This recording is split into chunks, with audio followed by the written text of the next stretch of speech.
In a moment defined by complexity, secrecy, and global uncertainty, the recent revelations from the New York Times have brought us face to face with questions that test the very foundation of democratic responsibility and national integrity.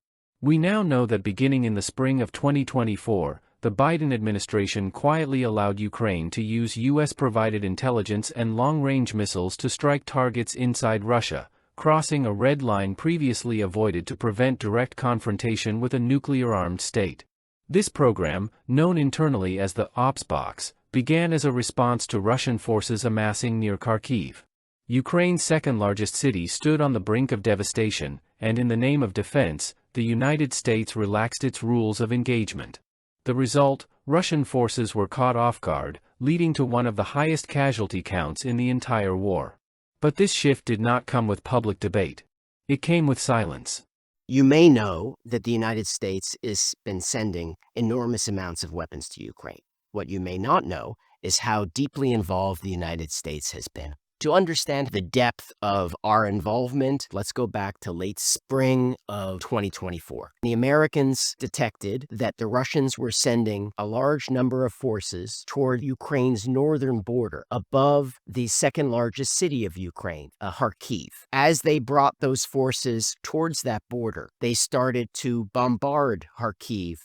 And there was fear that if the Russians crossed the border, they would be able to use their shorter-range artillery in order to pulverize the city. And if that was successful, the population would be in threat and likely would have to evacuate the city. The Biden administration wanted to help the Ukrainians defend themselves, but they did not want to get pulled into a direct conflict with Russia, which could potentially become a world war. It could potentially become a nuclear war. And so there was a rule that said that the CIA and the U.S. military could provide intelligence that would allow the Ukrainians to target Russians on Ukrainian soil. But on the other side of the border in Russia, the Ukrainians were not allowed to fire across the border using American intelligence or American shells and munitions. And so you had an asymmetry that was disadvantaging the Ukrainians and giving all of the benefits to the Russians. Pressure increased on the Biden administration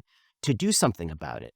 And really the only thing that they could do was relax the rules. And so they created what's known as an ops box, a territory on Russian soil to provide the Ukrainians with intelligence, and the Ukrainians would be allowed to use U.S. weapons to strike Russian forces.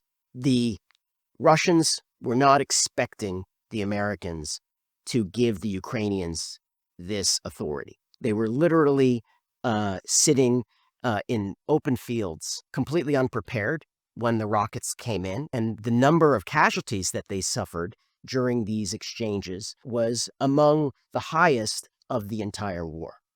This all brings us to where we are now. You got to be more thankful, because let me tell you, you don't have the cards. With us, you have the cards. But without us, you don't have any cards. The Ukrainians are worried that they will face a moment where the United States, after investing in a partnership, decides to walk away and leave that partner in a very precarious and uncertain place. And here lies the heart of the matter. We must begin not by condemning or defending, but by engaging in what should always be our starting point: honest, respectful, and clear dialogue. From a democratic perspective, one that upholds both the strength of a free people and the depth of individual responsibility, our first obligation is to ask, what does it mean for a government to act without informing its citizens? What does it mean when the use of lethal force across borders becomes a matter of back-channel operations rather than congressional deliberation? This is not merely about missiles and maps. It is about the moral architecture of leadership. It is about clarity, accuracy, and respect, not just for international law, but for the people whose consent grants our leaders their power. We are not speaking into a void. These concerns are rooted in timeless values: truth, self-reflection, caution in the face of power. Many have questioned, was this a strategic necessity or a reckless gamble? Those who defend the policy see it as a calculated response to a dire threat, a way to maintain Ukraine's sovereignty and avoid a repeat of history where tyrants go unchecked. That perspective is not without merit. But others, and rightly so, raise alarms about escalation, the risk of provoking a broader war, one that could entangle our nation even deeper into a global conflict with no defined path to resolution. Is it reasonable to say that Biden's administration sought to protect democracy abroad? Yes. But it is equally fair to say that it did so while possibly neglecting democratic principles at home: transparency, accountability, and the consent of the governed. There's a tension here, and it is not one to be glossed over, between the biological obligation of national defense and the cultural composition of democratic process. Between immediate strategic response and long-term constitutional wisdom. These revelations must be confronted not with ideological rage, but with intellectual humility and rigorous questioning. We must listen carefully, question deeply, and speak precisely, qualities vital to democratic discourse, and often lost in the noise of partisan warfare. This moment is not only a political crisis, it is a psychological test of our national character. It demands that we, as citizens, be more than spectators.